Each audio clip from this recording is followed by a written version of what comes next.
Yêu được thì bỏ được, nhớ được thì quên được, bắt đầu được thì kết thúc được.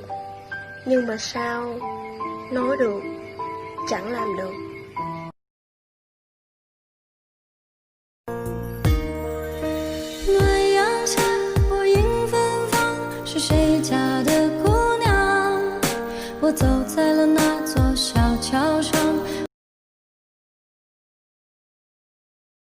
Thầy voi nói là cưới em về đời anh bớt khổ, thành thị làm chi gái thời này phô lắm anh ơi.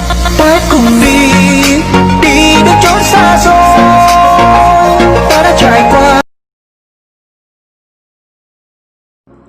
Pi Nong ơi mi lẩu là mi tất cả, bơ mi lẩu là bơ mi sang, nưng song sam giấc, nưng song sam hành, nưng song sam hảo khăn ơi.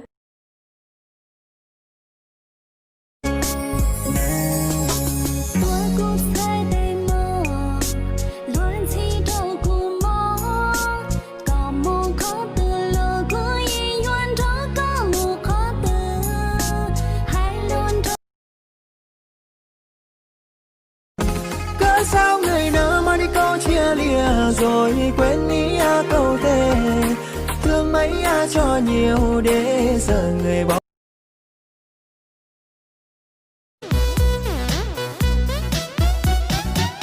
Chỉ lên rong rau là tia rau non, chỉ hơi chờ mà tao chỉ có trời vừa nhẹ có luôn rong mò.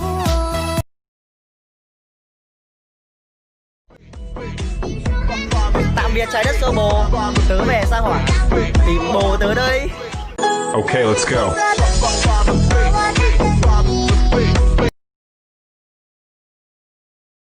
Nghe nói ăn mặc như thế này sẽ không có người yêu.